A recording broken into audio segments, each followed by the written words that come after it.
Sans plus attendre, comme vous le savez, je viens de lancer la VOD du Tech Talk. On va commencer tout de suite. Le chat dit bonjour à YouTube, ceux qui regardent en VOD, pendant que moi je vous fais un bref aperçu, un bref résumé des sujets qui seront abordés aujourd'hui. Donc, on va commencer par parler d'AMD Ryzen, des cartes mères, etc. Le support sur les anciennes cartes mères, des nouveaux Ryzen 3000 qui a été ajouté à travers des mises à jour de BIOS.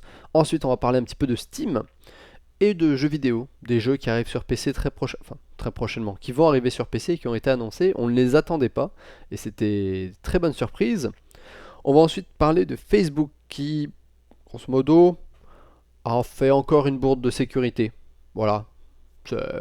Bon, ils n'étaient pas au courant apparemment. Mais bref. Ensuite, on va parler de la conférence Nvidia qui a eu lors de la Game Developer Conference qui s'est tenue cette semaine. Leur conférence c'était lundi soir et ils ont annoncé pas mal de petits trucs, rien de vraiment de pas de nouvelles cartes graphiques quoi, rien de fondamentalement nouveau, à part quelques trucs quand même assez intéressants. Et ensuite on va parler un petit peu du ray tracing et évidemment de l'annonce de Google qui est la deuxième grosse annonce qui a été faite lors de cette GDC pour Google Stadia, donc le service de streaming de Google. Voilà, voilà.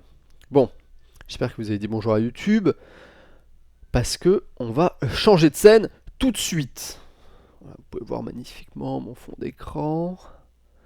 Alors, et on va attaquer sans plus attendre par du AMD Ryzen.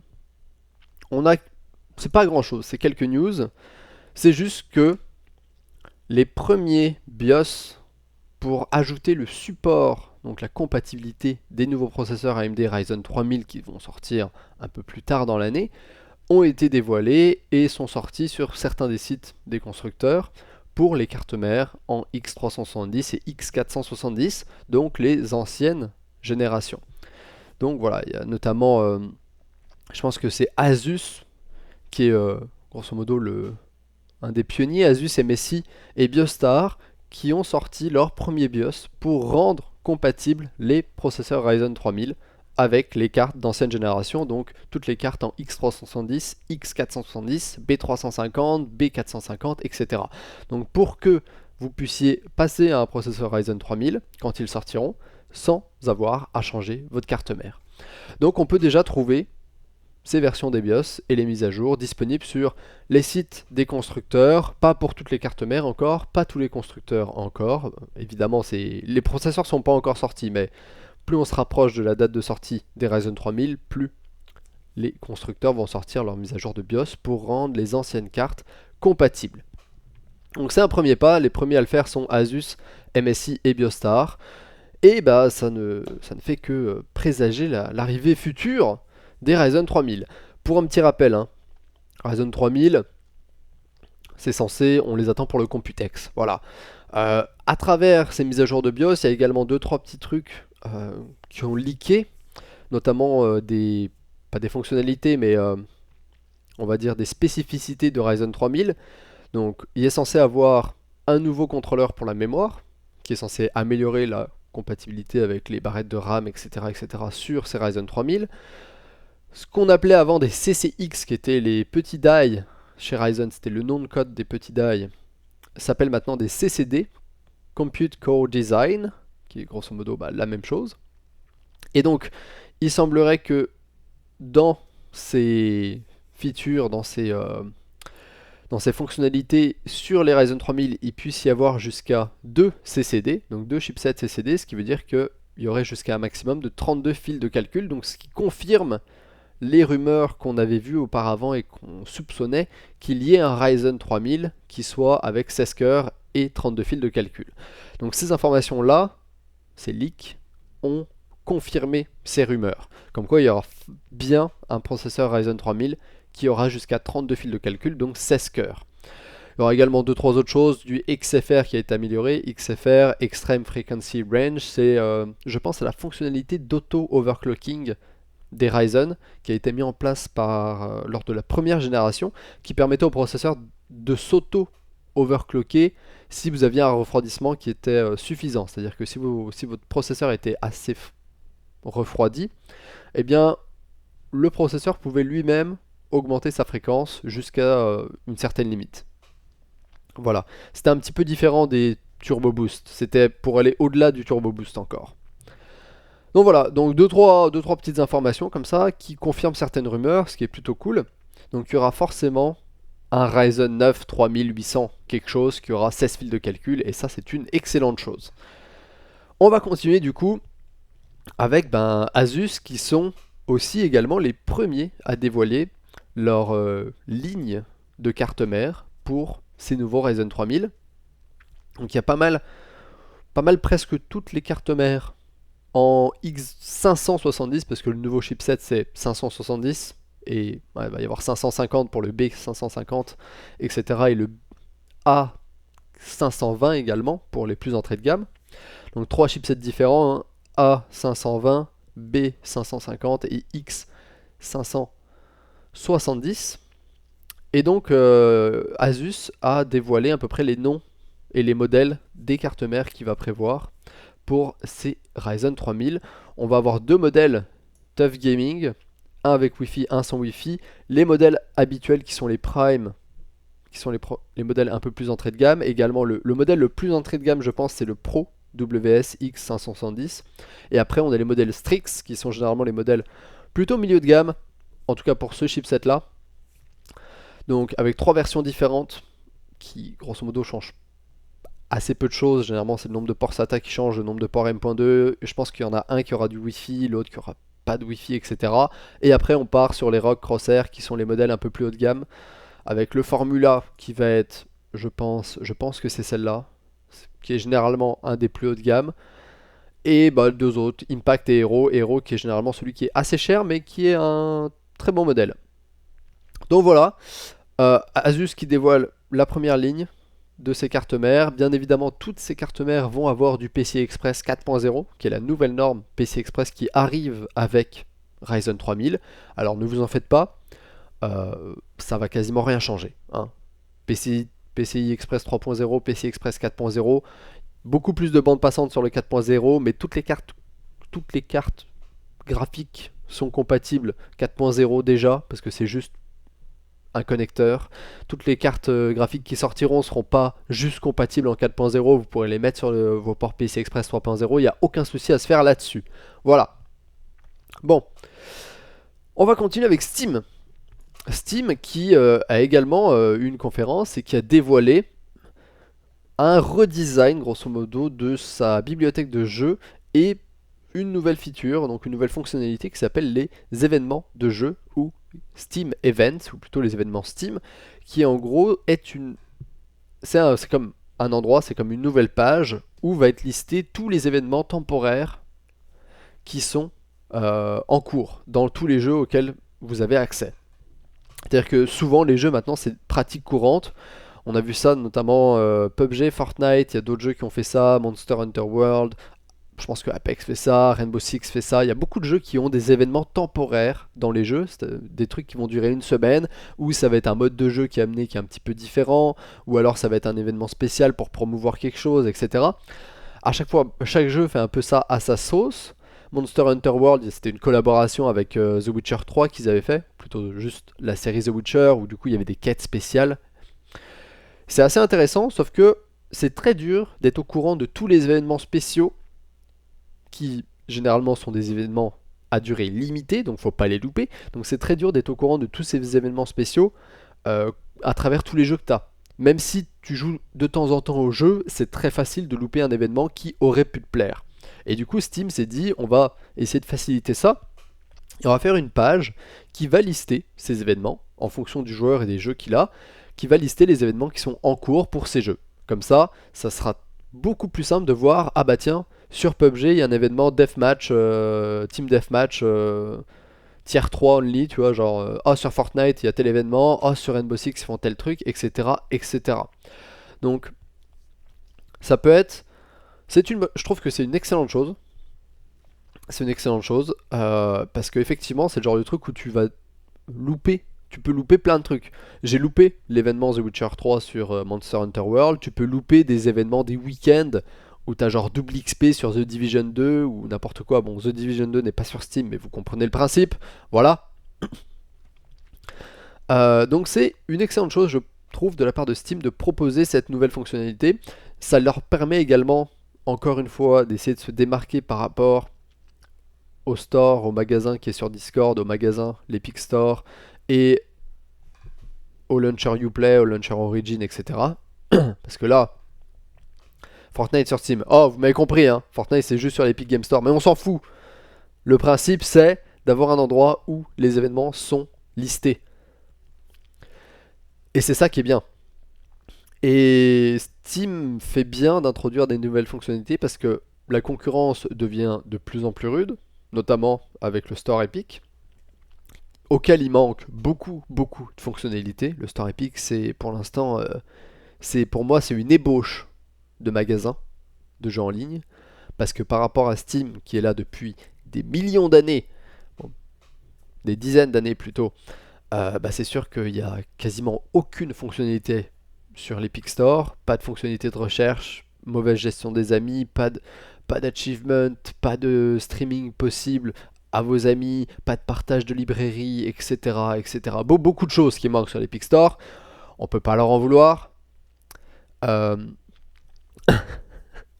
on peut pas leur en vouloir parce qu'ils sont tout neufs. Le Steam Event, c'est vraiment un truc différent, comme un calendrier dans lequel tu auras les événements sur les jeux qui seront listés, tu vois. Genre ça va se présenter comme ça, et tu auras un calendrier où tu vois, tu pourras voir les jeux, et tu pourras voir en fonction tous les jeux, ou alors seulement les jeux de ta librairie, et tu pourras voir quand les événements vont arriver. Donc c'est un petit peu différent. Et donc également, Steam, ils annoncent pas que ça, ils annoncent également une refonte graphique de la bibliothèque, et je pense du magasin, mais surtout de la bibliothèque. Ça fait très longtemps que la bibliothèque n'a pas changé de design, et encore une fois, c'est une bonne chose, histoire de se démarquer un peu, qu'ils refassent un petit peu leur bibliothèque, donc dans lequel tu pourras retrouver tes jeux, les jeux récents auxquels tu as joué, les amis, voilà, ceux qui jouent à des jeux, etc., etc. Moi, ce qui me pose un problème sur les magasins, c'est l'exclusivité. Parce que si un jeu est exclusif à un magasin, tu es obligé de l'acheter sur ce magasin-là, que tu l'aimes ou pas. C'est-à-dire que si tu veux jouer au jeu, t'as pas le choix de l'acheter sur le magasin sur lequel il est exclusif, et ça, c'est chiant. Je veux bien que les jeux Ubisoft puissent être exclusifs à Uplay, par exemple, parce que c'est le launcher d'Ubisoft. Du coup, ça me choquerait moins que un jeu Ubisoft ne soit disponible que sur Uplay, qu'un jeu Origin ne soit disponible que sur Origin, tu vois. Apex est disponible que sur Origin, parce que c'est un jeu EA. Fortnite est disponible que sur Epic, parce que c'est un jeu Epic. Voilà. Mais les jeux qui ont rien à voir, je trouve ça vraiment super con de les laisser exclusifs à un magasin. Genre, je suis désolé, The Division 2, pourquoi il est seulement sur Uplay et sur l'Epic Game? Pourquoi l'avoir mis sur Uplay? Ok, sur Uplay c'est fine, mais pourquoi l'avoir mis que sur l'Epic Store? Pourquoi pas Steam? Pourquoi pas ailleurs? Tu vois? Le débat n'est pas là. À la base, c'était pour vous dire que Steam va refaire un petit peu peau neuve au niveau de sa bibliothèque et vont ajouter des fonctionnalités, et que c'était une bonne chose. Parce que il est temps que Steam change. Il y a aussi ça. Steam n'a pas beaucoup changé. Ils n'ont pas évolué. C'est resté la bibliothèque, le magasin que tout le monde utilisait, mais parce que c'était le plus gros, mais comme il y avait quasiment pas de concurrence, ils se sentaient pas menacés. Alors que maintenant ils se sentent un peu plus menacés, je pense, et ils sont obligés d'apporter un peu de changement, ce qui peut être bien. Bon, on va continuer avec des news de jeux vidéo. Il y a 3 jeux qu'on n'attendait absolument pas, en tout cas moi je les attendais absolument pas sur PC, qui ont été annoncés sur PC, qui vont sortir prochainement. Ces 3 jeux, c'est Detroit Become Human, Heavy Rain and Beyond Two Souls. Donc des jeux qui étaient exclusifs à la PlayStation, qui sont sortis, je pense, Heavy Rain, ça remonte à il y a 3, 4, 5 ans, je pense, Beyond Two Souls également, et Detroit Become Human. Detroit Become Human, c'était l'année dernière qu'il est sorti. Un jeu plutôt intéressant que j'ai eu l'occasion de tester sur PlayStation, très rapidement lors d'une démo. Eh bien, ces 3 jeux vont sortir sur PC. Bien évidemment, encore une fois, par exemple, ils vont sortir sur le store Epic, de manière exclusive. Donc ils seront disponibles que via le store Epic. Voilà, ça me fait chier aussi un peu. Juste parce que, ben voilà, exclusivité, encore une fois, ça me casse les couilles. J'aimerais bien avoir le choix.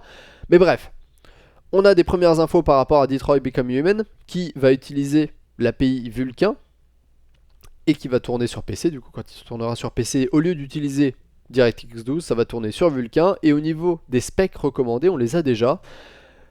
Au minimum, il faudra un i5 de deuxième génération, donc c'est un truc assez vieux, 4 Go de RAM, une GTX 660, donc je pense que beaucoup de gens pourront y jouer, ce qui est du coup une très bonne chose, parce que les specs minimum sont sont quand même plutôt basses, on va dire, c'est quand même du matos qui a 7-8 ans, ce matos-là.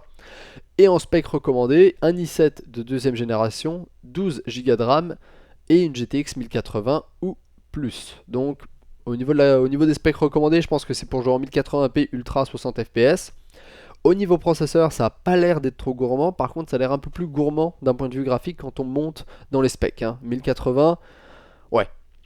Mais autant vous dire que je pense qu'il y aura ça couvre une bonne gamme de composants et de configurations différentes. On pourra jouer avec pas mal tout le matos. Donc oui, à la base, c'est un jeu PlayStation. Donc voilà, cette news qui m'a fait extrêmement plaisir parce que c'est des jeux auxquels je voulais absolument jouer, mais n'ayant pas de PlayStation, je n'ai pas pu y jouer. Voilà.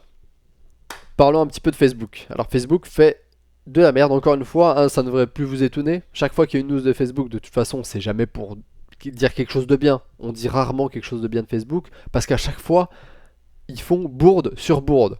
Voilà, c'est genre erreur sur conneries, sur... oh là là, mon dieu.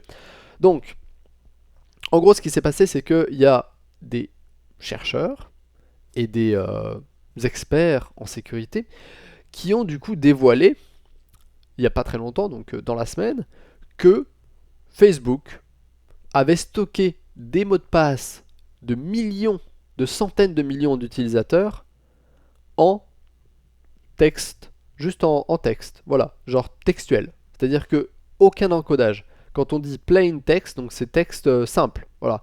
Donc ton password, c'est comme si tu l'écrivais dans un fichier texte et que ça, bah, c'était stocké dans des bases de données sous ce format-là. Donc en clair.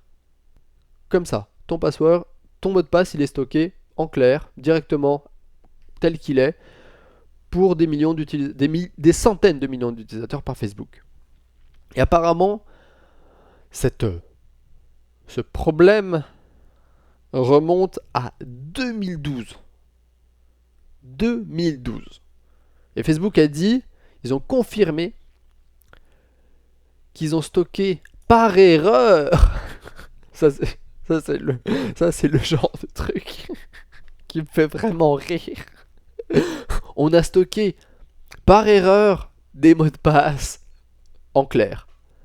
Ah, par erreur.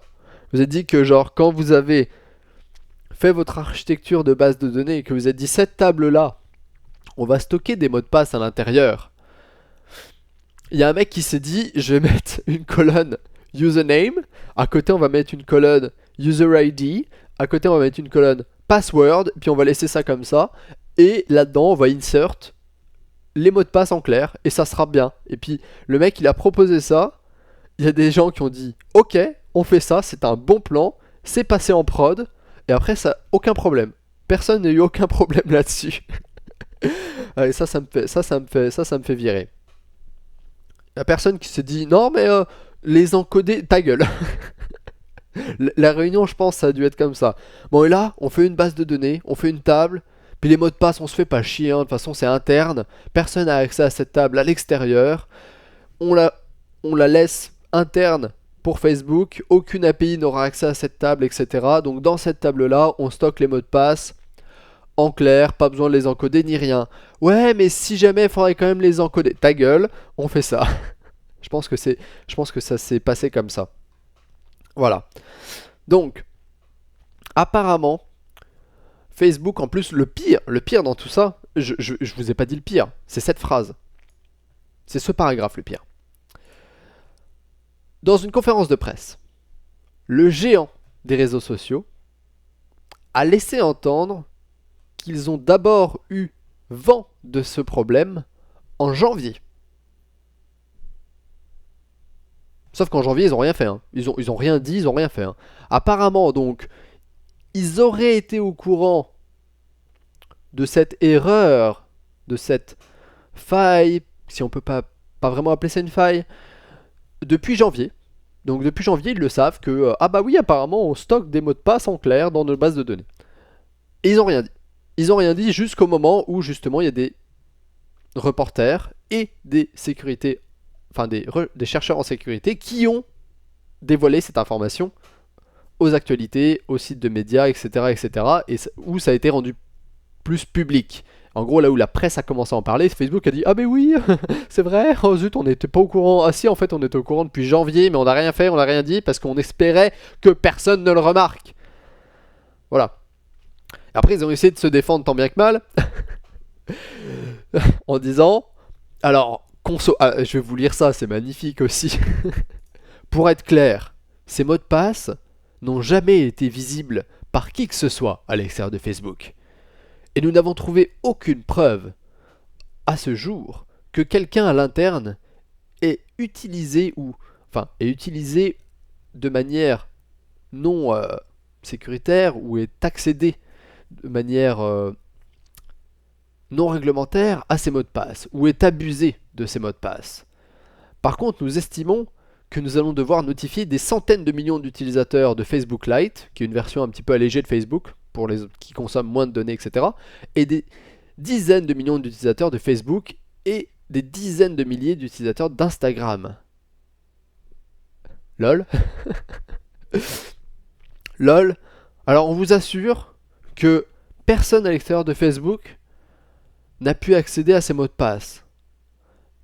Et jusqu'à présent, on peut vous dire que on pense, on n'a aucune preuve que personne a pu utiliser ces mots de passe à mauvais escient. Sauf que bon, hein, le mec qui a accès à ces mots de passe, le mec qui veut faire chier quelqu'un, il travaille chez Facebook, il regarde la base de données, il note le mot de passe sur un bout de papier, personne ne saura jamais qu'il a fait ça, et lui le soir il rentre chez lui, il se connecte sur le compte du mec et il fout la merde. Bref. Mon dieu, mon dieu, mon dieu. Ce qui est hallucinant, c'est que c'était une autre qui avait fait un telle erreur, il se serait fait pourrir par tout le monde. Mais Facebook, avec tout le truc qu'ils ont, ils sont la coule douce. Effectivement. J'ai reçu des emails d'extorsion avec un ancien password Facebook dans le courriel. LOL. Quelqu'un disait qu'il y a eu accès à une base de données quelque part, c'est sûr. Mais c'est obligé. Regardez. Changez votre mot de passe. Hein. Faites-le maintenant. Changez votre mot de passe. Voilà. Faites-le. Parce que du coup, il se peut que vos anciens mots de passe, du coup, sur Facebook, traînent dans la nature. Parce que bon, apparemment, la faille touche entre 200 millions et 600 millions de personnes. Un demi-milliard de personnes. Et que les données étaient visibles par seulement 20 000 employés Facebook. Tu m'étonnes que dans ces 20 000 personnes, il y a un mec qui s'est dit « Je vais faire une copie et je vais la revendre sur le marché noir. » Sur le dark web, ça là, ça se vend une fortune.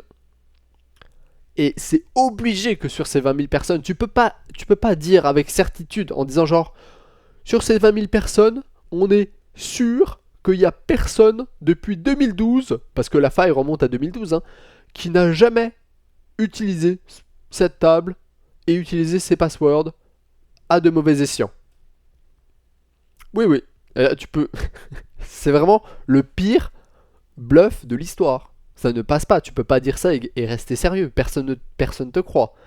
Donc il y a forcément des mecs dans ces employés Facebook qui ont eu accès, enfin qui avaient accès à cette table, qui ont vendu des mots de passe, qui ont donné des accès, qui ont genre exporté certaines parties de la base de données pour revendre ça sur le dark web, etc.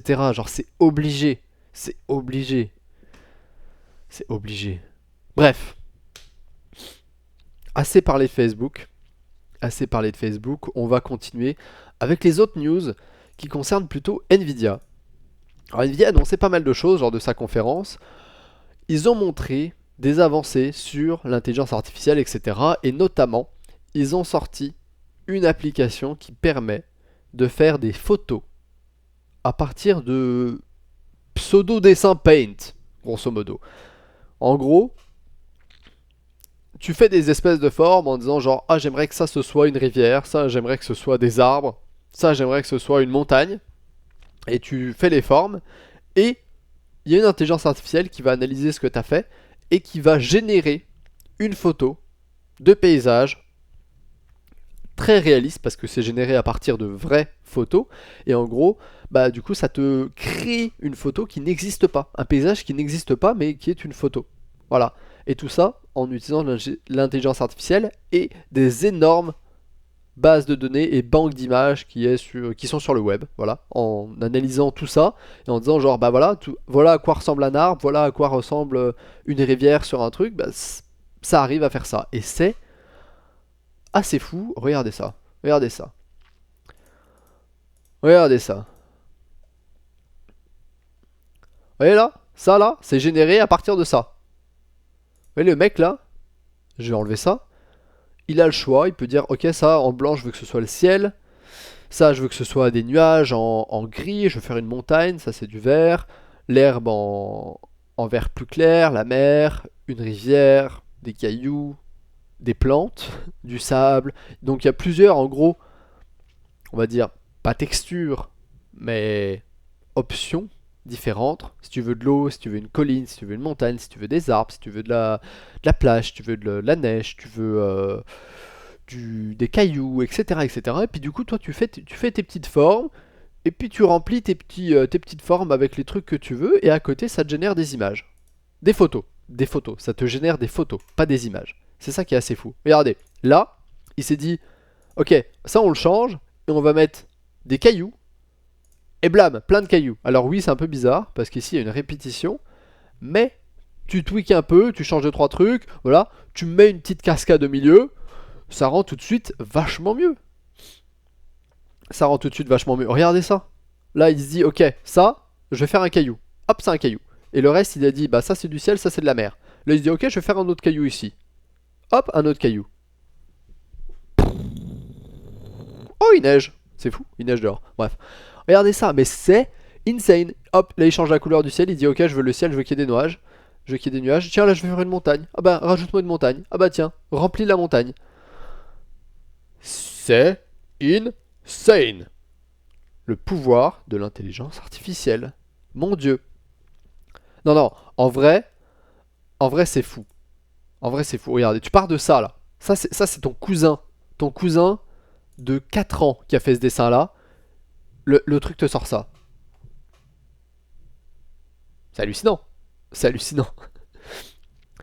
Et du coup, bah, ça, c'est rendu possible grâce à la puissance de l'intelligence artificielle, réseau de convolution, certainement, des très gros réseaux de convolution pour analyser les images, et toute l'analyse de millions d'images qui ont été rendues possibles, où du coup ils ont extrait, je pense, les features, comme quoi étant genre ça c'est du sable, ça genre t'analyses 200 millions d'images sur lesquelles t'as un désert avec du sable, si à chaque fois si à chaque fois t'arrives à reconnaître c'est quoi le sable, bah à partir de ces 200 millions d'exemples, si tu lui dis trace-moi une route en sable, il va te la refaire. Et il va te la refaire super bien, parce qu'il aura eu 200 millions d'exemples, 200 millions de variantes de sable, tu vois, genre de route en sable par exemple. La deuxième news qui concerne Nvidia, c'est que ils essayent de pousser l'adoption du ray tracing et du DLSS auprès des développeurs. On a pu voir ça tout au long de la GDC, notamment à travers différentes annonces, que ce soit par Unreal Engine, Unity ou même par Nvidia. Donc on va commencer par une petite annonce qui a été faite très récemment, qui concerne Vampire la Mascarade, ou plutôt Vampire la Mascarade, qui est un ancien jeu et qui du coup a maintenant droit à une suite officielle qui s'appelle Vampire 2 Blood Liness, je ne sais pas exactement ce que ça veut dire, qui a été annoncé à travers un trailer. Le jeu va être disponible au premier trimestre 2020 et il va intégrer le ray tracing et le DLSS. Regardons un petit peu cette petite bande-annonce. Allez, c'est parti.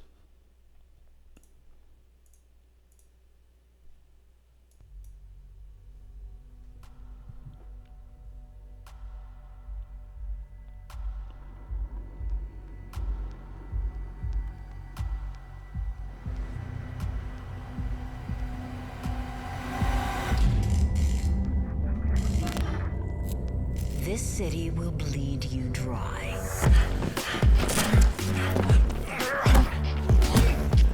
You're young. You'll fight over scraps. Safety is bought with blood.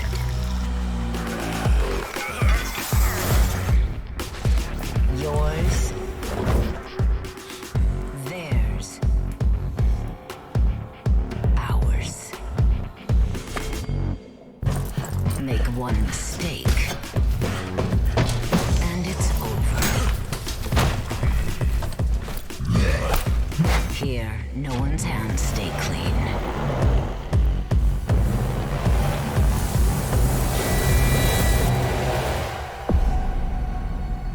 You will come to despise it as much as I do.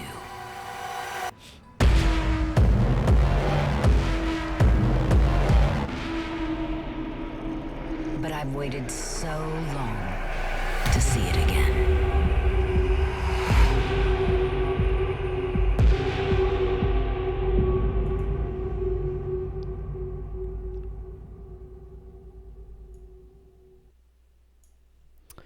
Et voilà, donc ça c'était tout pour le premier trailer. Effectivement, ce jeu va supporter le ray tracing et le DLSS.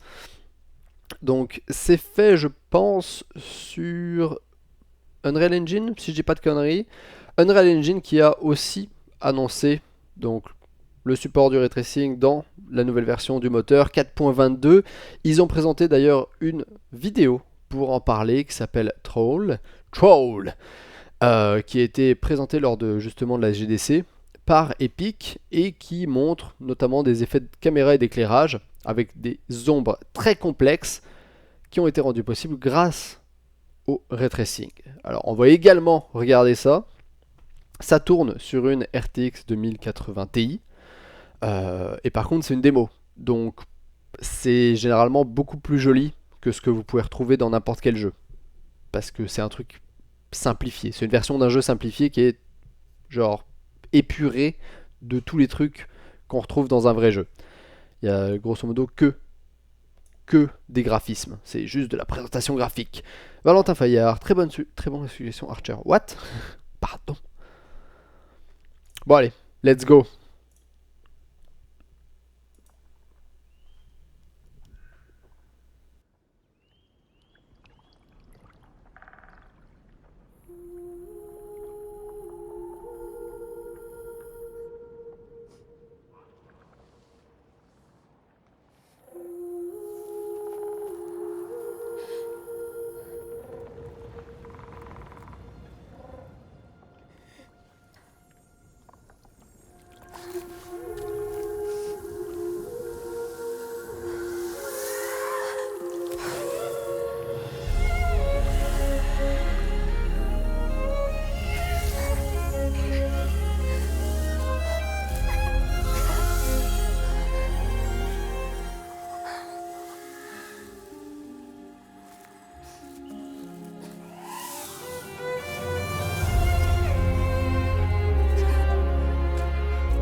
Et voilà, alors sauf que ça c'est pas un film.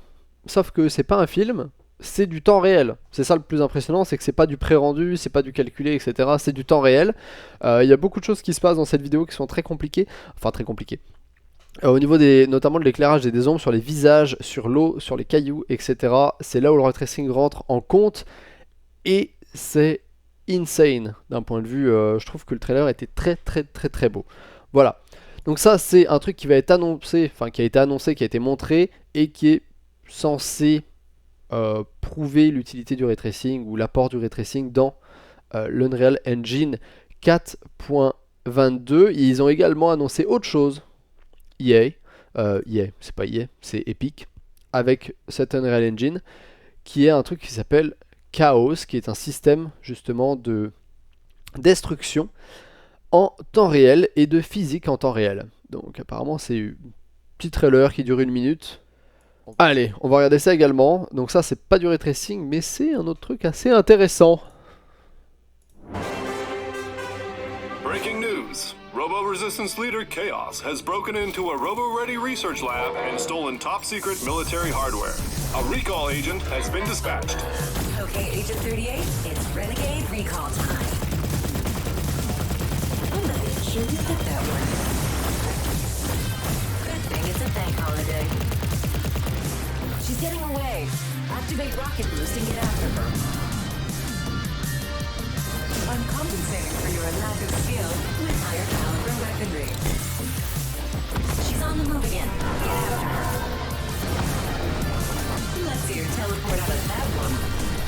Now would be a good time to figure out what that thing actually does. Oh, that's not good. On the bright side, you've been approved for mandatory overtime.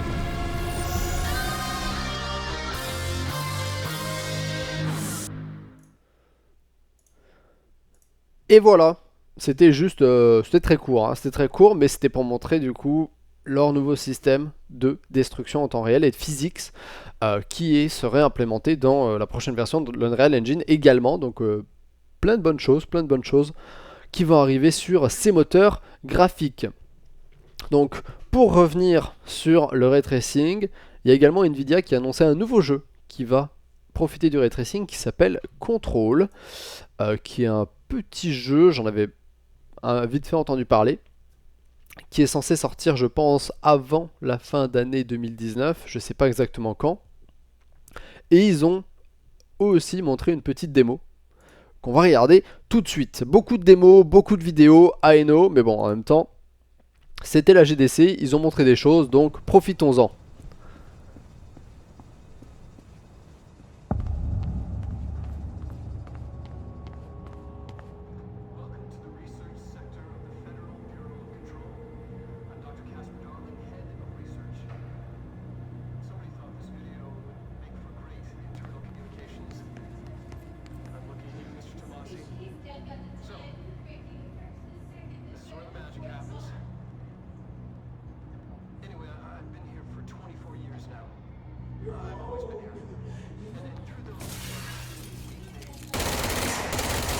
Are you ready?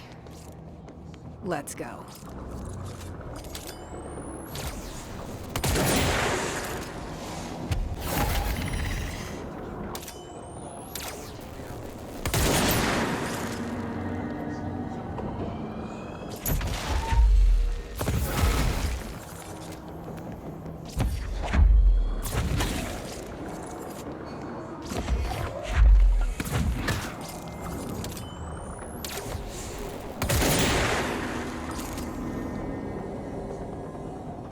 A director tied to all objects of power in terms of who controls them. Yes. The white non-space, the ever-present inverted black. The board, all linked, intrinsically tied in terms of who controls them. Yes.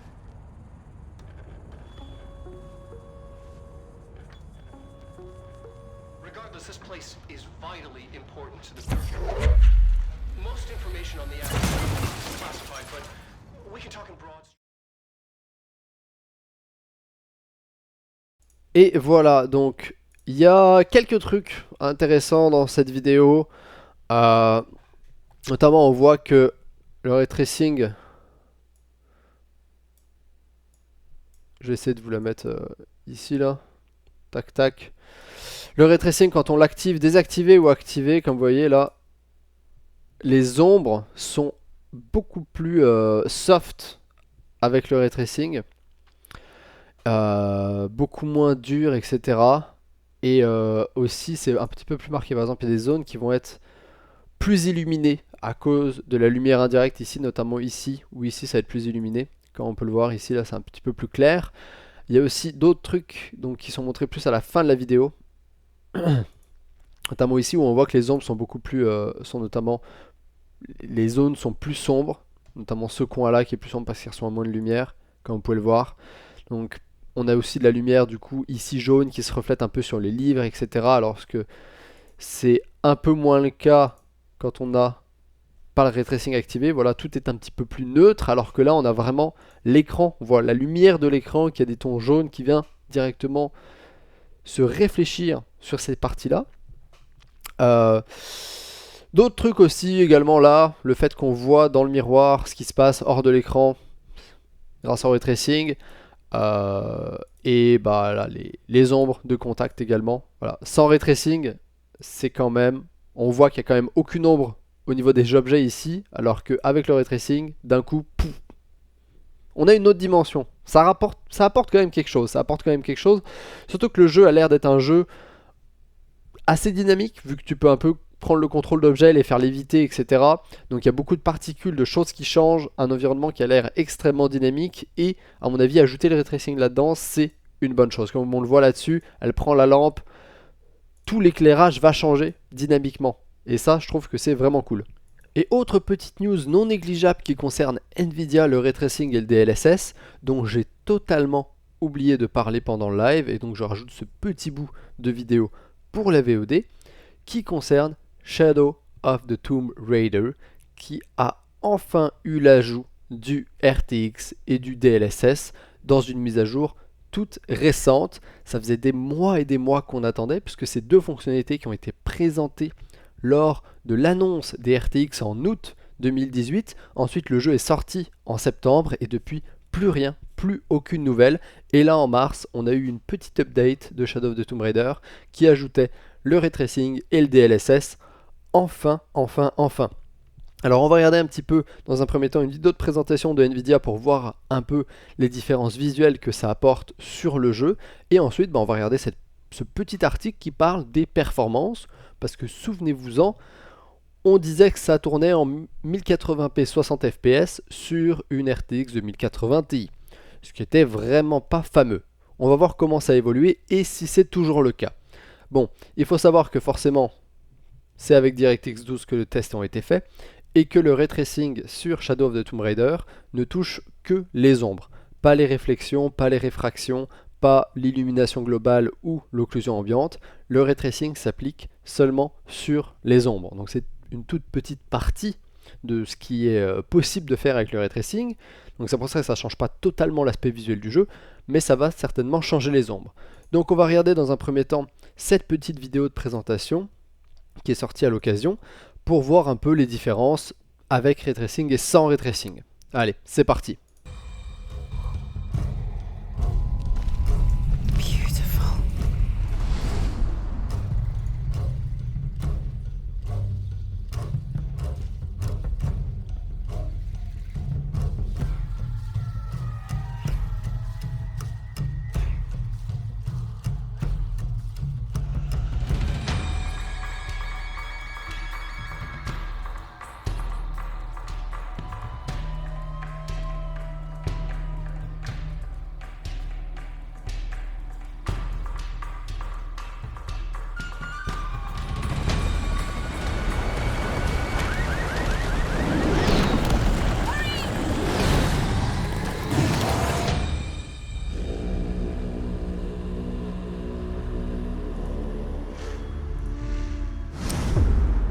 Alors, de manière générale, je trouve qu'on a des images qui ont plus de profondeur, parce qu'il y a généralement plus d'ombres, notamment des ombres de contact, des ombres douces, etc. Elles sont plus présentes à plus d'endroits, avec plus d'objets, etc. Donc on a souvent une image qui sont plus riches et qui ont l'air un petit peu, pas mieux définies, mais qui ont l'air d'avoir un peu plus de profondeur. Et c'est non négligeable sur certains des trucs là. C'était assez convaincant, notamment quand elle était sur le mur là. Ici là, ça change pas mal aussi. Par exemple ici aussi, sur ce mur là, avec et sans RTX, ça fait quand même une bonne différence. Regardez là, sans RTX, là avec, on a beaucoup d'ombres qui apparaissent sur le mur, ça change quand même pas mal. Bon, ce qui nous intéresse, c'est les performances, à quoi on peut s'attendre.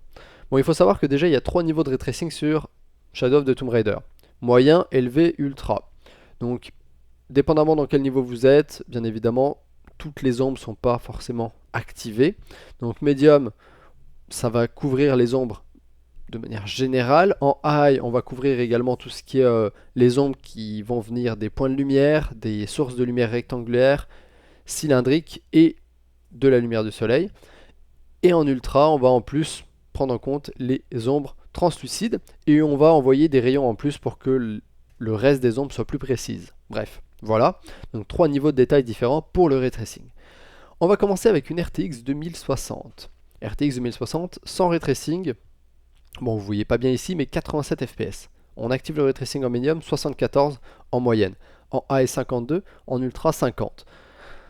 Avec le DLSS, on pourrait atteindre de l'ultra au niveau du ray tracing avec une 2060 en 1080p. Mais sinon, en médium, c'est-à-dire que graphique en ultra, mais ray tracing en médium.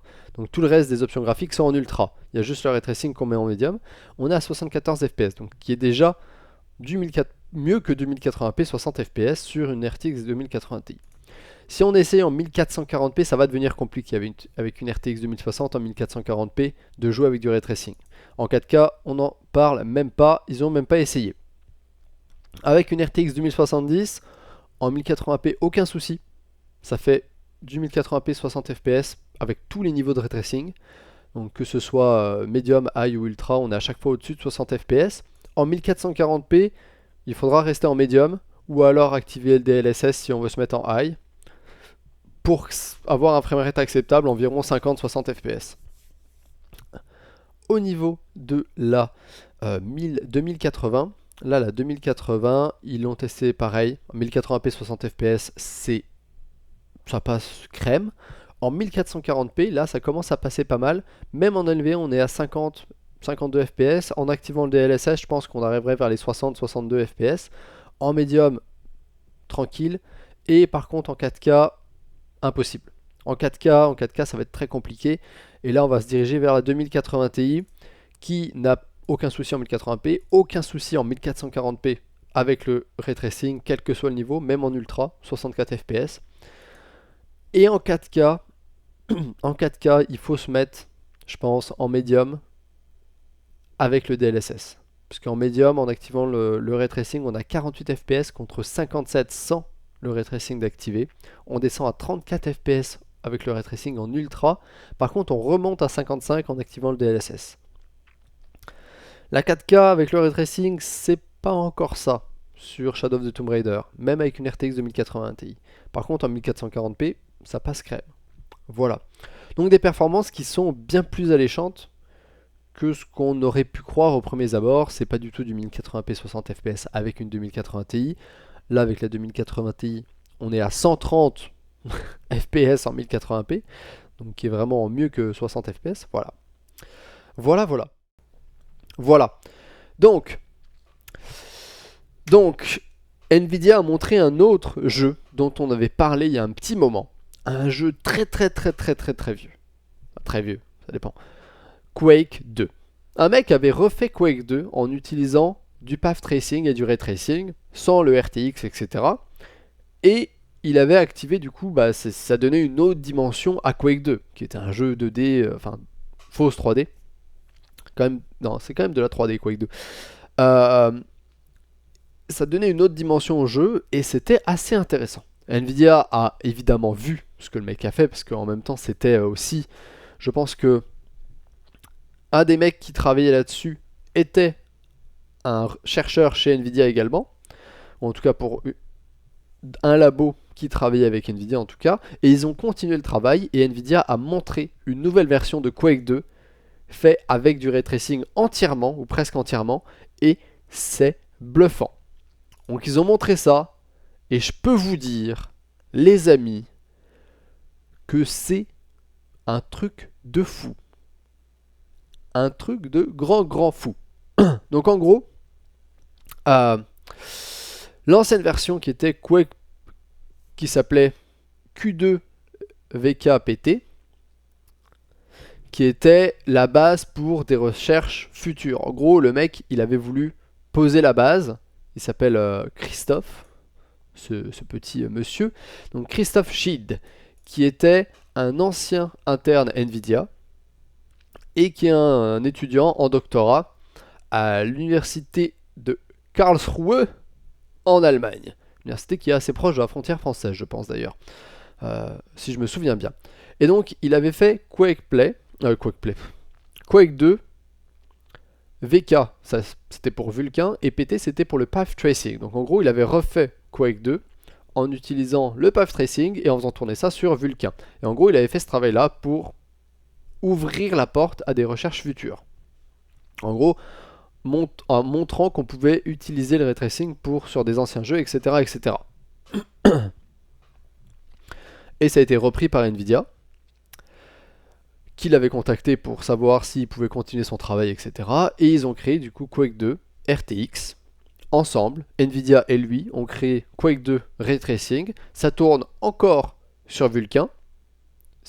Du coup, ça tourne aussi sur du Linux.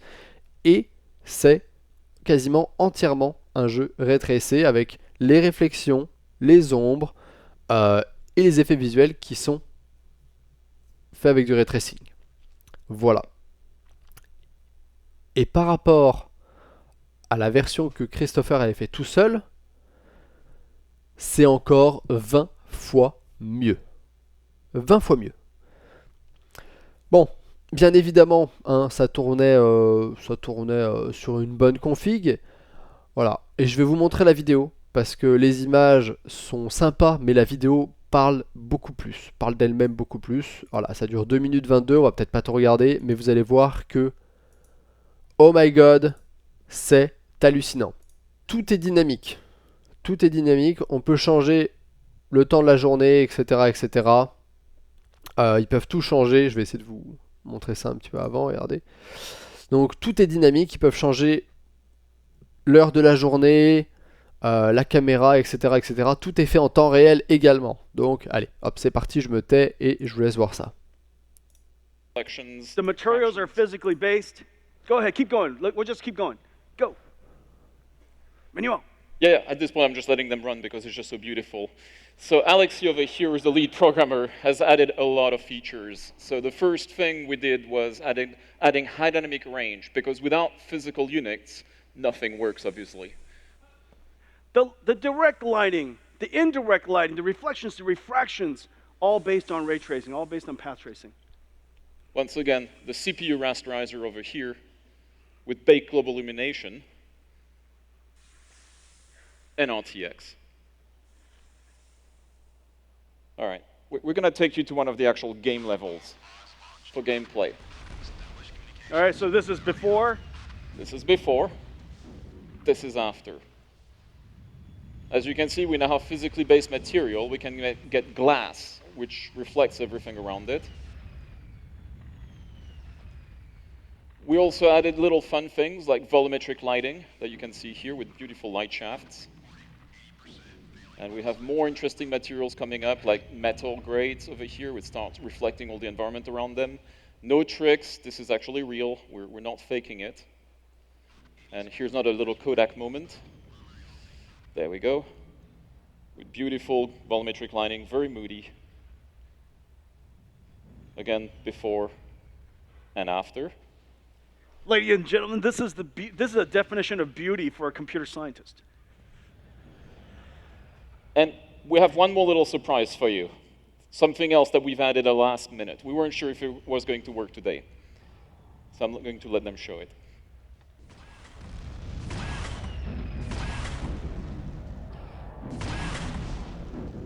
And of course, this is not Quake without a BFG.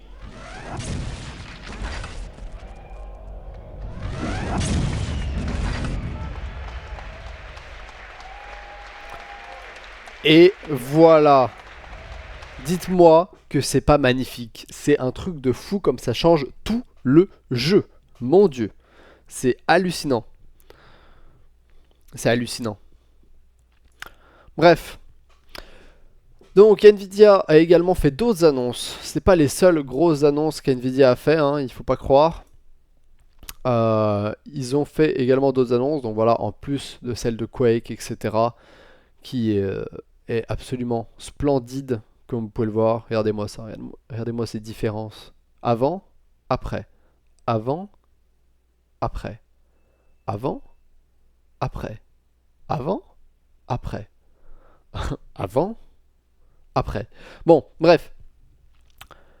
L'autre grosse annonce de Nvidia, bien évidemment, je pense que vous en avez entendu parler aussi, c'est que le ray tracing, et plutôt DirectX Ray Tracing ou DXR, arrive sur les cartes Pascal, Volta, et aussi les cartes Turing non RTX. Donc en gros, Nvidia avait envie, merci Rossi, qui vient de claquer 2 euros. Yo, désolé du kitten. Pas de souci, t'inquiète pas. Donc, ce que je disais, c'est ils annoncent le support du ray tracing et de DirectX Ray Tracing sur les anciennes générations de cartes, donc Pascal, Volta et Turing. Donc, on va pouvoir utiliser le ray tracing, ou plutôt les développeurs vont pouvoir utiliser le ray tracing sur beaucoup plus de cartes. Ce qui est sans nul doute fait pour pousser un petit peu les développeurs de jeux vidéo à promouvoir un peu plus le ray tracing, à l'utiliser plus, vu que plus de gens y auront accès, peut-être que les développeurs vont avoir envie d'utiliser ces fonctionnalités et ces nouvelles méthodes de rendu, parce qu'ils savent que plus de gens y auront accès. Donc, le ray tracing est maintenant disponible sur toutes les cartes de série 10, donc les 1060, 1070, 1070 Ti, 1080, 1080 Ti, et toutes les, donc les 1660 GTX, donc du Turing non RTX, 1660 Ti, etc. etc. etc. Donc c'est limité également, je pense que en dessous, la 1050, il n'y a pas accès. Et je pense également que... ouais, la 1050 ne doit pas y avoir accès, je pense. Quelque chose comme ça. Au niveau des perfs, ça va être un petit peu compliqué par contre, bien évidemment, hein, parce que les cartes Pascal bénéficient pas des Tensor Core et des RT Core, donc ça risque d'être un petit peu moins la joie pour faire tourner les jeux avec du ray tracing, en tout cas les jeux qui sont sortis à l'heure actuelle. Parce que, on l'a vu, c'est Crytek qui a montré une démo de ray tracing qui tournait sur une Vega 56. Donc il a été prouvé qu'il n'y a pas forcément besoin d'une carte avec des RT Core pour faire tourner du ray tracing. Si c'est bien fait, si c'est bien optimisé, n'importe quelle carte pourrait arriver à faire du ray tracing. Bon, il y a encore un petit bout de chemin à faire, à mon avis ça va être un petit peu... ça va pas se faire du jour au lendemain, bien évidemment, mais Crytek a montré qu'une AMD Vega 56 pouvait faire du ray tracing de manière tout à fait correcte, donc c'était une démo encore une fois, mais là, avec l'ajout du ray tracing et des modules de ray tracing sur Unity, sur Unreal Engine, sur le CryEngine, eh ben, ça annonce que du bon. Les développeurs vont pouvoir commencer à utiliser ces fonctionnalités, ces nouvelles méthodes de rendu un peu partout, à les optimiser, à jouer avec, etc. et essayer des choses. Et potentiellement, les jeux qui ne seront pas extrêmement gourmands en performance, genre si vous prenez des jeux un peu plus simples d'un point de vue graphique, le dev pourra se dire, ok, mon jeu est vraiment pas gourmand d'un point de vue graphique, pourquoi est-ce que je rajouterais pas, du ray tracing pour les ombres? Ça le rendra encore plus beau. Et du coup, les cartes Pascal pourront certainement, ou les cartes AMD et tout, pourront certainement faire tourner ces jeux avec du ray tracing. Parce que ça sera pas des jeux AAA comme Battlefield 5, comme Metro Exodus, qui sont déjà hyper gourmands d'un point de vue puissance graphique, sur lesquels tu rajoutes du ray tracing, ce qui les rend encore plus gourmands.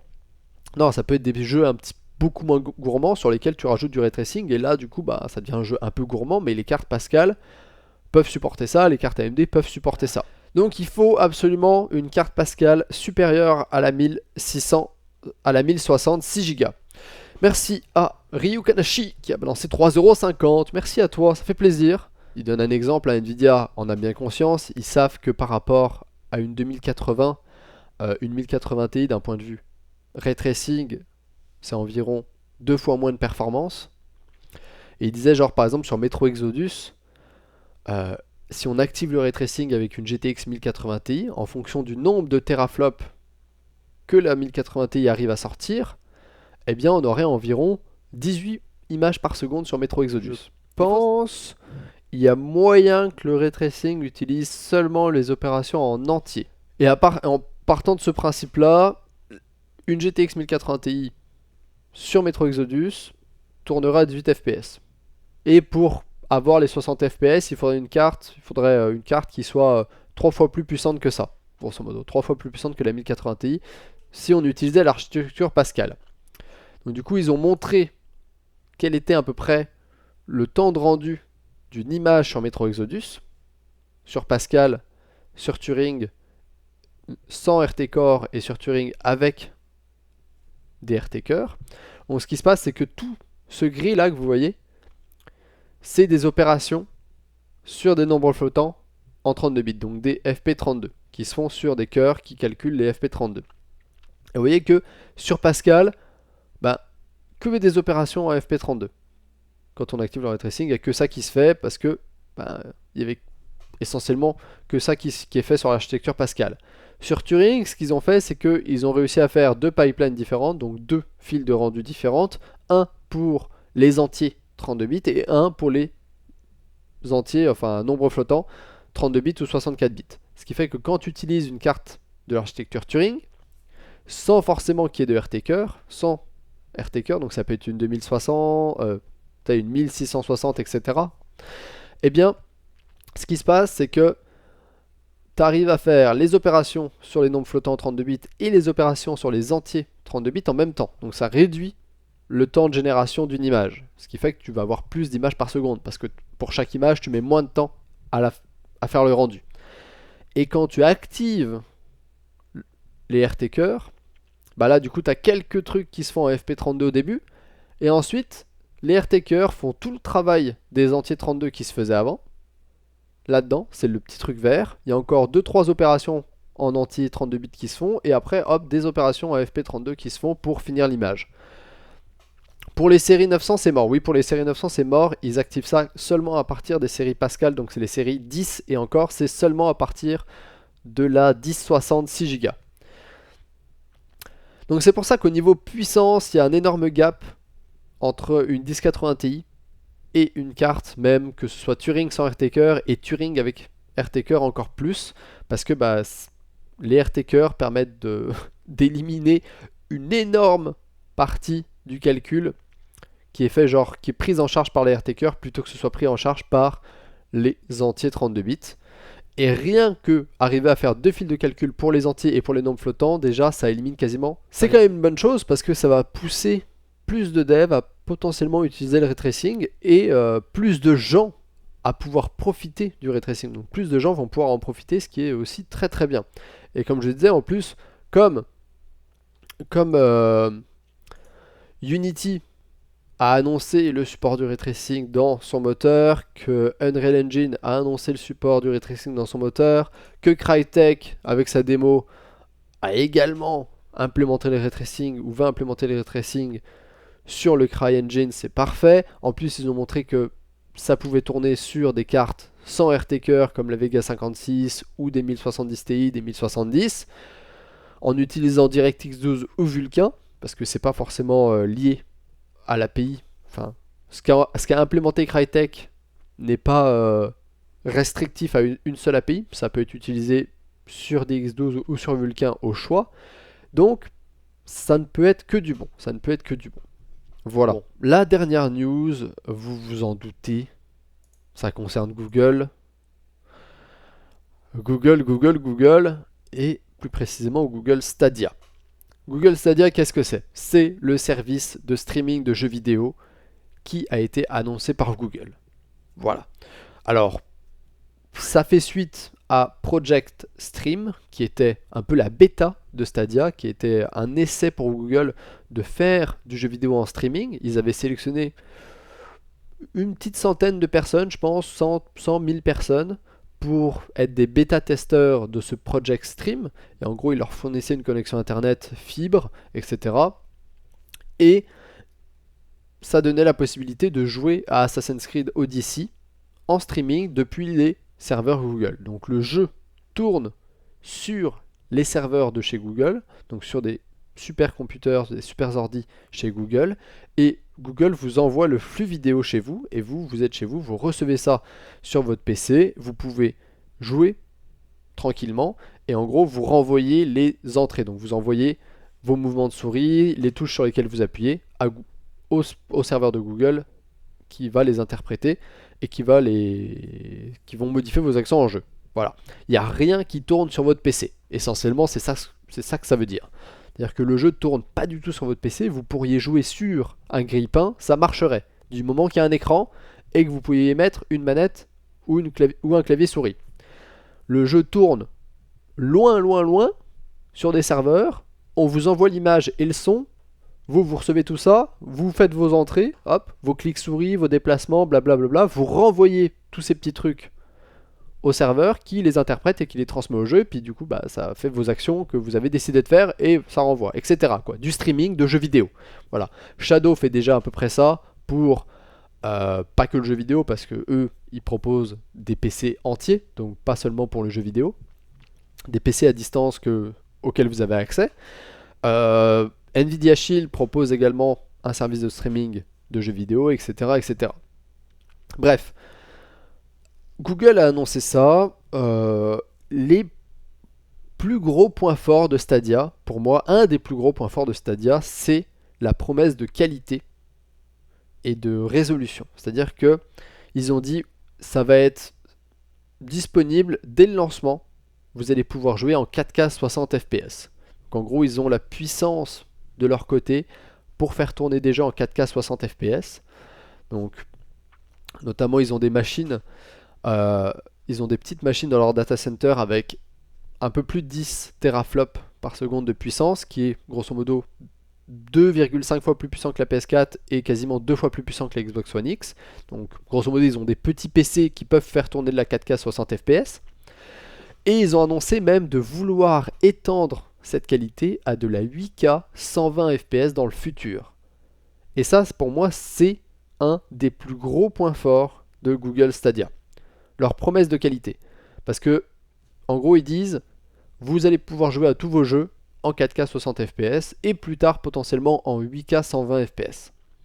Bien évidemment, toute cette qualité, ça vient avec des petits inconvénients. Notamment que pour streamer du 4K 60 fps ou plus, il faut avoir une connexion suffisante. Évidemment. Ils recommandent pour de la 1080p, parce que bon, votre connexion, ou plutôt la qualité du jeu que vous allez recevoir, du streaming, de la qualité de vidéo que vous allez recevoir, va dépendre évidemment de votre connexion internet. Si votre connexion varie, c'est-à-dire que si à un moment vous êtes à 30 MB par seconde, vous allez peut-être avoir de la 4K, mais si, je sais pas, il y a un de vos colocs qui se met à regarder Netflix en même temps et que votre bande passante diminue à 15 MB par seconde, le jeu va s'adapter, la qualité va s'adapter, parce que les services vont voir que vous avez moins de bande passante disponible, et du coup ça va baisser la qualité de votre jeu, par exemple en 1080p 60 fps. Voilà. Donc, ce qui se passe, c'est que 1080p 60 fps, c'est, je pense, du 25 MB par seconde que Google recommande. Alors c'est beaucoup, ils savent que c'est un peu trop, tu pourrais arriver à recevoir un streaming vidéo pour du jeu vidéo en 1080p 60 fps à partir de 10 ou 15 MB par seconde, mais Google préconise 25 MB par seconde pour être sûr d'avoir une bonne qualité et d'avoir que les gens qui arrivent à avoir 25 MB par seconde arrivent à avoir du 1080p 60 fps. Ils préfèrent prendre une petite marge pour que personne soit déçu. Et ensuite ils disent pour avoir de la 4K 60 fps, par contre on recommande du 30 MB par seconde. Donc voilà, juste 5 MB en plus pour avoir de la 4K. Donc en grosso modo, ce qu'il faut retenir, c'est qu'il faut la fibre. Parce que, ou alors être câblé. Mais toutes les connexions ADSL et VDSL, ça sera difficile de profiter de ce service de streaming de chez Google. Il faudra avoir la fibre ou être câblé. Essentiellement. Parce que sinon ça sera pas possible. Ensuite, Google annonce un premier jeu avec ce service, qui est Doom Eternal, donc le prochain Doom qui va sortir. On n'a aucune autre idée de ce qu'il va y avoir comme jeu. Moi, je pense que essentiellement tous les jeux qui vont sortir récents seront disponibles sur Google Stadia. Je m'attends à ce qu'un tel service propose une bibliothèque de jeux immense. Sinon, il n'y a aucun intérêt. Si tu peux pas avoir tous les jeux possibles et inimaginables sur un tel service, ça sert à rien de s'abonner. Un autre truc qu'on ne sait pas, c'est le prix. Ils n'ont absolument pas parlé du prix. Et on ne sait pas si ça sera un abonnement mensuel pour un jeu, pour plusieurs jeux, pour un nombre de jeux illimité. Ils pourraient faire un abonnement au temps, dans le sens où tu peux jouer peut-être 50 heures à un jeu. Et après, bah, c'est fini. Ou alors, il faut que tu te rabonnes, tu vois. Ils pourraient faire des abonnements à l'année, etc. On n'en a aucune idée. On ne sait pas s'il va y avoir un abonnement 1080p, un abonnement 4K, un abonnement pour plus tard pour la 8K, ou si ça sera tout genre dans le même paquet et que ça dépendra de ta connexion. Genre tu payes 10 balles, et ben si tu as une bonne connexion, tu as de la 4K, si tu as une moins bonne connexion, tu as de la 1080p. On ne sait pas du tout au niveau des prix et des offres qu'il va y avoir. On n'en a aucune idée. Ils n'ont absolument pas communiqué là-dessus. Ils ont dit qu'il y aurait des jeux exclusifs. Alors ça, j'ai beaucoup de mal à y croire. Parce que avoir une exclusivité sur un service de streaming en ligne, c'est le truc le plus stupide au monde. Parce que grosso modo, ça veut dire que tous les gens qui veulent jouer à ce jeu-là vont devoir s'abonner à ton service de streaming en ligne, même s'ils ne le veulent pas. Et à mon avis, tous ces gens-là vont dire, bah fuck you, le jeu on n'y jouera pas, mais je m'abonne pas par exemple à Google Stadia pour pouvoir jouer à Doom Eternal, par exemple. Si Doom Eternal est exclusif à Google Stadia, ah bah je joue pas à Doom, je joue pas à Doom Eternal, point. Voilà, c'est tout. Donc ça sera à mon avis stupide qu'ils fassent des exclusivités sur Stadia. Bon, un autre truc qui est problématique évidemment avec les services de streaming de jeux vidéo, plus que les autres services de streaming, parce que quand tu streames un film, tu t'en fous qu'il y ait du lag, parce que tu t'en rends pas compte. Par contre, avoir de l'input lag et de la latence sur un jeu vidéo, c'est bien plus problématique. Donc Google Stadia, déjà pour moi, ça élimine tous les jeux compétitifs. Tous les jeux multijoueurs, Google Stadia fait une croix dessus. Rainbow Six, Overwatch, CSGO, PUBG, Apex, Fortnite, etc. Tous ces jeux-là, Hunt, tous les jeux qui sont un minimum multijoueur avec un esprit un peu de compétition, etc. PVP multijoueur essentiellement, tu peux faire une croix dessus sur Stadia. Ça va être impossible. Ou tu peux essayer, hein, ça se trouve ils vont le proposer, mais tu n'arriveras à rien. Parce que t'as beau avoir une excellente connexion, tu auras toujours 2-3 fois plus de latence qu'un mec qui joue depuis chez lui avec son PC. C'est clair et net. D'ailleurs, il y a déjà des petits tests qui ont popé, des gens qui ont essayé un petit peu justement les temps de réponse avec Google Stadia par rapport avec un PC normal, etc. Le PC normal, tu as environ un input lag de 60 millisecondes, 60-70 millisecondes, dépendamment de ta carte graphique, de ton écran, etc. Avec Google Stadia, ils avaient environ 160-180 millisecondes d'input lag. Alors c'est pas énorme, pour des jeux solo ça va, c'est comme si tu avais 180 millisecondes de ping. Sur un jeu solo, ça peut ne pas être trop gênant parce que tu t'y fais, tu t'habitues. Par contre sur un jeu multi, c'est ingérable. Jamais tu peux jouer. Tu pètes un câble, tu deviens fou. Voilà. Hunt Showdown, c'est un jeu en early access auquel je joue de temps en temps pour ceux qui se demandent. Donc voilà, donc Stadia, des grosses incertitudes. Moi je me dis, si Google se lance là-dedans, généralement, quand Google se lance dans un truc, ils essaient de le faire bien. Des fois ça marche pas, généralement ça marche. Bon. L'exception Google+, on va dire que c'est l'exception qui confirme la règle, mais genre Google s'est lancé dans les téléphones avec les Pixels, ça a bien marché, les Google Home, ça a bien marché. Généralement les services que lance Google fonctionnent assez bien et sont assez bien faits. C'est qualitatif, c'est bien pensé, etc., etc. Donc là je me dis, à mon avis, ils vont faire un truc qui est vraiment très propre. Par contre, est-ce que ça va rencontrer le succès qu'ils attendent? J'ai du mal à y croire. Parce que ça veut dire que tu vas jouer tous tes jeux. Si tu t'abonnes à ça, t'as plus besoin de console, t'as juste besoin d'une télé, d'un écran à la limite, etc. quoi. Mais tu ne possèdes plus vraiment tes jeux. Et je veux dire, si tu te désabonnes, est-ce que toute ta progression est perdue sur tous tes jeux? Par exemple, si tu peux pas t'abonner pendant 2-3 mois et que tu te rabonnes après, est-ce que tu as toujours ton profil? Qu'est-ce qui se passe? Etc. Des choses comme ça. Un des autres points forts de Google Stadia, c'est le fait que, en gros, tu pourras jouer un peu quand tu veux, où tu veux, à partir de ce que tu veux. Ça, c'est un des autres points forts que Google essaye d'amener, c'est que, en gros, tu n'auras aucun temps de chargement, aucun temps d'installation pour les jeux quand ils vont sortir, parce qu'ils seront déjà installés sur leur data center. Donc, le jeu est dispo à l'heure 1, tu peux y jouer. Et l'autre chose, c'est que tu peux y jouer avec n'importe quel appareil, que ce soit un téléphone, une tablette, un PC portable, un PC fixe, une télé, du moment qu'il y ait un navigateur Google Chrome. Parce que tout, en fait, tout leur truc se base sur le navigateur Google Chrome. C'est-à-dire que tu ouvres Chrome, tu te connectes à ton compte Stadia, et tout le streaming vidéo et ton expérience de jeu vidéo se fait via Google Chrome. En gros, c'est via le navigateur en HTML5, etc. que tout se passe. Donc, n'importe quel appareil qui a Google Chrome, tu pourras jouer dessus. Ça, c'est un autre point fort. Tu commences ta partie sur ta télé, hop, tu te poses, tu prends ta tablette, tu vas te coucher, tu vas dans ton lit, bam, tu continues ta game sur ta tablette. Voilà, par exemple. Au même moment où tu l'as laissé sur ta télé. Ça, c'est assez intéressant. Il y a également leur manette qu'ils ont montré qui était plutôt pas mal. Leur petite manette, etc. là. Je sais pas si j'arrive à la voir, oui. Moins que j'ai un petit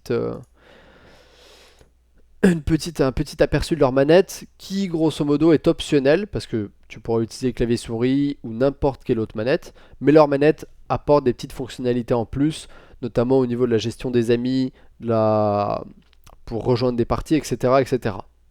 Donc il semblerait que Stadia, ils veulent aussi l'implémenter sur YouTube et l'intégrer à YouTube, c'est-à-dire que par exemple tu regardes une vidéo d'un jeu, un gameplay de trailer, un gameplay ou n'importe quoi, un trailer d'un jeu, le jeu est dispo. Si tu as Stadia, directement sur YouTube, tu pourras jouer, on te proposera de jouer au jeu directement sur YouTube. C'est-à-dire que sur YouTube, tu auras un petit bouton, tu cliqueras dessus, ça te lancera le jeu, si tu es abonné au service Stadia.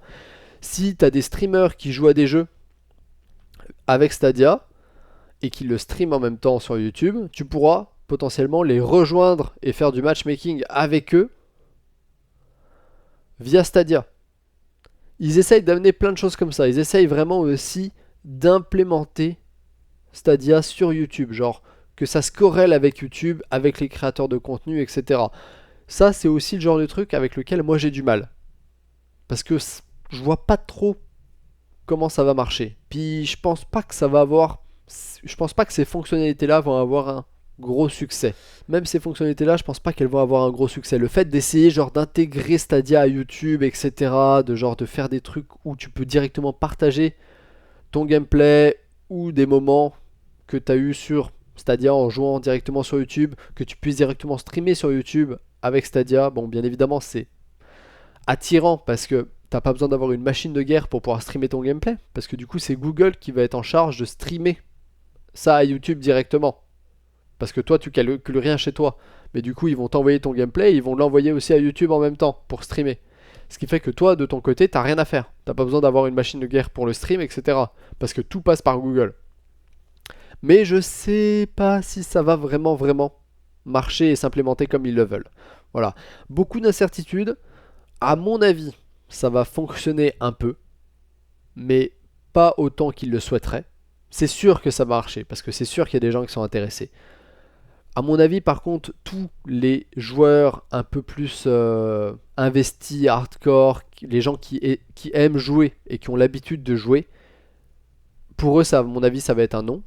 Parce que ces gens-là sont souvent des gens qui aiment acheter leurs jeux, qui aiment plutôt avoir des machines physiques, etc. Pour les gamers un peu plus casus, je pense qu'il y a moyen que ça marche un peu. Voilà. Donc c'était à peu près, je pense que c'était à peu près tout. On peut regarder la petite vidéo d'annonce. Mais je pense pas qu'il y ait grand chose à voir. I think we can create a new games experience and built for everyone. Welcome to Stadia.